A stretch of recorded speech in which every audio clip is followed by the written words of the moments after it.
Okay, hello everyone, Mark Sajan again, and take a look at the bones, okay? We will create a set of bones for this head. That will be a shoulder, a neck, a head bone, a jaw, and a couple ending bones. Now, ending bones created automatically, and they will just hang out from the head. Just talking about this in advance. And to work easily, I want to make sure that everything is aligned. So I'm just pressing front view. Okay, the model is centered, left view, okay, the position.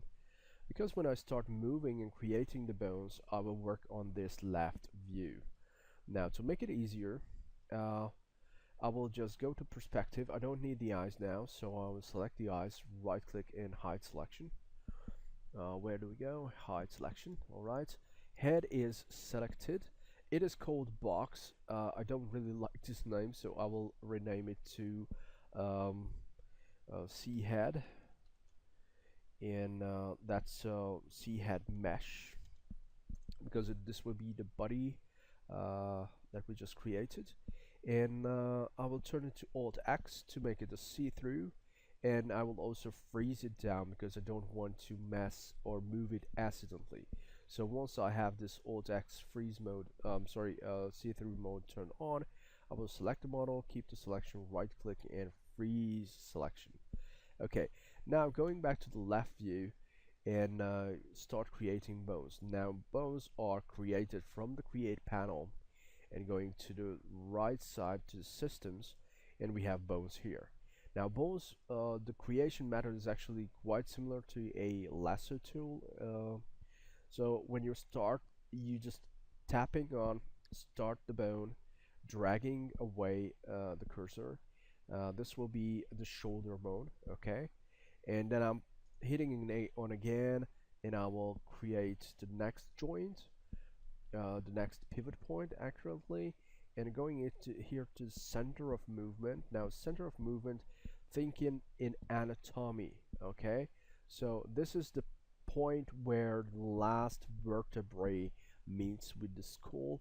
There is a hole there, and that's somewhere behind the ear, or is it at level with the ear holes, okay, the earlobe. So keep that in mind. I'm pressing on again, and this will be the last one, will be the head. Okay, as you see, I keep this within the mesh. It's not a big deal if you have plus minus a couple millimeters or centimeters there, but good to keep it to make it tidy. I'm hitting it again, and this bone is still active, and just as in normal in any other cases, if you press a right click, 3dsmax will end this chain of bones. So I'm pressing right click, and now the bone chain has ended. Okay, if you mess up something and you just delete this guy, you can repair it. There's a chance you can do many things, but right now I will just make a copy, and let me show quickly how I can manipulate this one. So I'm holding shift and dragging it out, and now I have a set of bones here and there, and wow, super nice. I can move them, I can change them, so all of these guys are just linked perfectly to my taste. Now what kind of tools I have, just let me quickly check it from perspective. Alright, so as you see, this is what we have. Now, before you are taking this step, if you have any struggle and the size of the bones are not looking like this, that could happen because by default the bones are somewhat 4 or 5 centimeters. So this little square is by 4 by 4 or 5 by 5. I can't remember exactly, but somewhat that. And if you have a way larger model, then there's a chance your bones will look a little bit different.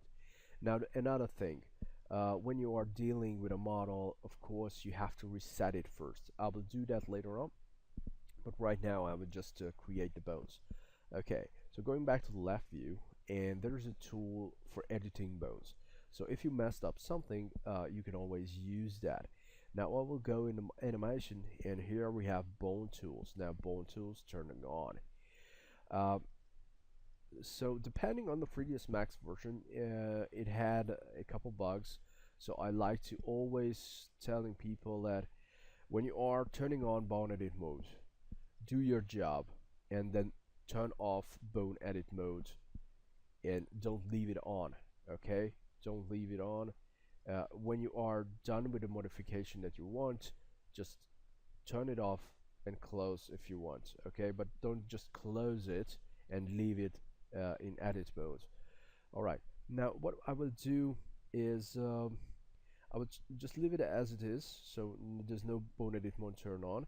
And as you see, when I start moving this one, everything just follows the movement. But when the bone edit mode is turned on, you can reposition these locations and the bones become stretchy and you can adjust the location. So if you have something trouble here, then you can make your adjustments.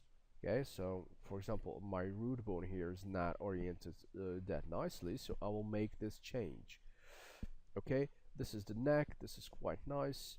I will move it somewhere here. Probably will move it more to the center. Okay, now I'm way more satisfied. So this is the bone edit mode. If you accidentally delete a bone tip, delete an end, this is a structurally important part. I will just delete it. Then you can select the bone, and here's a function that create end. Okay, so you can finish a bone. Now, if you have a bone here, you can actually delete this one. But this case, you actually split this chain. Okay, so that's a little bit, that's a different story. All right, now I'll undo that, exit bone edit mode. I can select this one, I can delete this one. As you see, there is no finishing item. But what can I do? I can go in a bone edit mode and I can connect bones. So this way I have this connected line completed. Okay, so when you're using the delete bone, you are actually breaking down the chain. If you have bone edit mode turned off and you're just selecting the center bone and clicking on delete, that's a whole different stuff. You are just temporarily, not the proper term, but temporarily you are removing a bone and you want to replace it with something else. Okay, now refine is actually pretty nice if you have later on you forgot to include a bone in the chain. You can hit on refine. Refine is actually just creating a split in the bone. You can add more and more. It's up to you. And you can actually also mirror these guys and start on creating other type of bones. So when you are working on the mirrors, it is better if you are working simultaneously. So if you have two arms like this one, you can select these guys, going on a mirror, turning on which one is the angle you want to mirror, what kind of offset you want, and then you hit OK. And when you're dealing with the additional modifications like the constraints in every animation constraints and animation tools, then you want to do it once here, once there. So it's a little bit better at the beginning at least. Okay, now I will delete this one and going back to select this guy and basically about the refine and connecting and removing and creating, this is works nicely. So I will just delete this one because we can work on the head. Okay, now what we need the bone to the jaw to open up the mouth, open and close it. So I will hit on create bones, and this is actually just turning on the create panel, and I will start from the ear, just simply pressing and pressing again. And because this is the end of my bone chain, it is quite short. You have only one member and the finishing tip bone. So I will right click and voila, here we go. This is what we have. Okay, now to move on, just let me quickly demonstrate the thing. So first of all, I will select the bone and rename it properly. Now the naming convention I like to use, it's depending on situations, but usually I like to include the character name. The character was C head. Keep it short as possible. Then the type, the class of item I'm using, it is a bone. That will be a bone like BN. It's enough. And that will be right now 001 because that's my root, and shoulder. Okay, now the next guy I can select with page down, so in hierarchy, page down, and can copy this page down. A page down, it was still active, and that will be 002. That will be neck, and page down, and that will be 003, and that will be head, and last guy will be tip, so 004, and that will be tip. It is important to keep a track of your bones, because once you have way more bones than one, that becomes really handy when you're working with the skin. So you don't have to focus all the time. It's easier to select. You can easier recognize what you are doing, so it helps a lot during the other workflow on skinning and similar tasks. Now I will select this other bone here and rename it to bone 5, and bone 5 like Joe, and this will be bone 6 as tip. Okay, 6 as tip. Right now, when I'm moving this guy here, everything moves with this one in particular. Now my problem is that of course when you are moving the spine and the head bone, you want to move the jaw as well, otherwise it's a really weird accident. So what you can do is you can select this root, because we have two roots. Don't forget, this is the starting point of the headline, this is the starting point and the only point for the jaw, but anyway it's still a root. Now a root could be linked. Every other bone, if you start linking them, you will break the connection. So link is a really powerful connection. This is why we are not using it just everywhere, and we will combine different kind of constraints instead of just pure linking items together. Now I will use select and link, and again, be sure that you can easily select the item you want to link. Hold down the left mouse button, moving over the actual bone you want to link to, and the jaw is linked to the head. I'm releasing the left mouse button and it highlights in blue, and now I have a connection of these bones. Now if I'm not sure, we can always test the stuff. Now before you're testing, if you're pressing on Ctrl H, and 3dsmax will perform a hold. It's kind of a quick save, it's kind of a snapshot save. Now if you get lost or something happened, now just let me quickly rotate. Wow, it's super nice. But if I messed up this thing, I can always press Ctrl Alt and F. It will ask, do you want to fetch? Yes, I want to do a fetch, and now I have this guy back, and I don't have to worry that I messed up my symmetry or moved something away. Okay, so this is one way to keep yourself in a secure position if you're animating or simulating something within 3dsmax. So don't forget Ctrl H, and even if the computer is turning off, even if the computer is crashing, your quick save will be there. Okay, now if the hierarchy is wrong, if you made a mess, what you can do, in the graph editors you can create a new schematic view. New schematic view will show the connections. Okay, now this schematic view, we have a head mesh, we have a hidden eye. C head mesh is not linked yet because there's no skinning or anything like that, but we already have this bone structure. When you click on something here, this bone structure will automatically select the model you have. Okay, and as you see, we have these connections, so it's working nicely. We have a kind of a hierarchy, so this is the absolute root for everything. And if you double click on this bone, for example, everything will be selected because everything is linked in this chain. Okay, schematic view now is closed. We will use it later on, but here we go. Okay, now how to customize it. There's a little issue, there's a little problem. Just let me quickly demonstrate this. I'm pressing on right click and on freeze. Alt X. Now the model, we have the model, and I will call a shell skin modifier. Now skin is not using anything.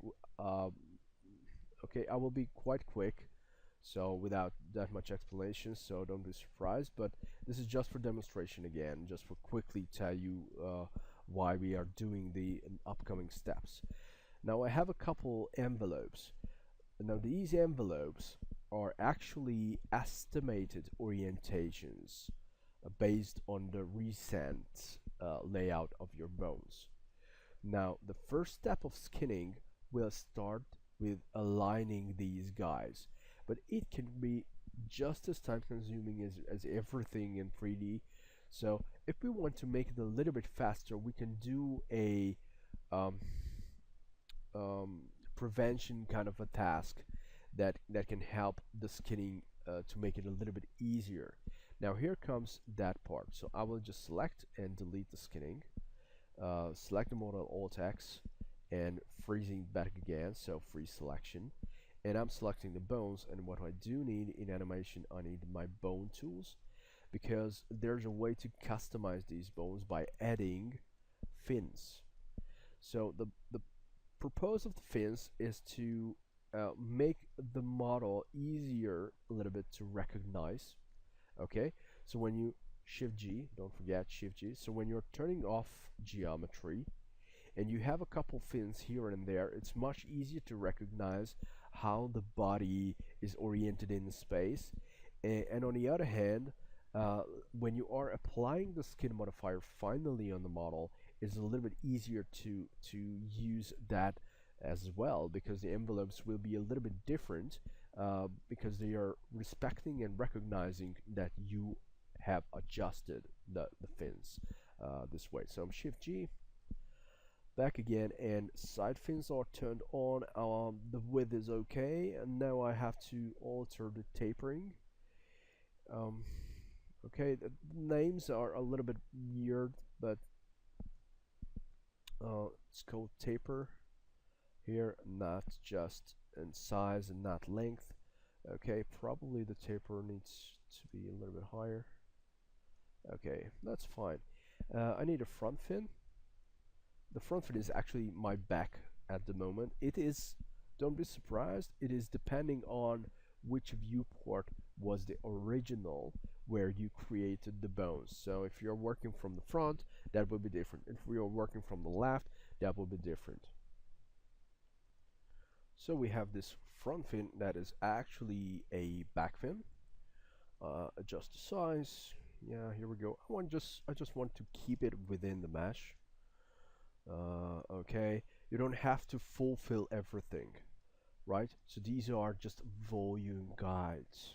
Okay, you don't have to make sure that everything is 100% perfect and you're filling, for example, in this direction. You don't want to overlap these because it just makes harder to work with. So make them just, you know, within range, right? Size is not needed that much.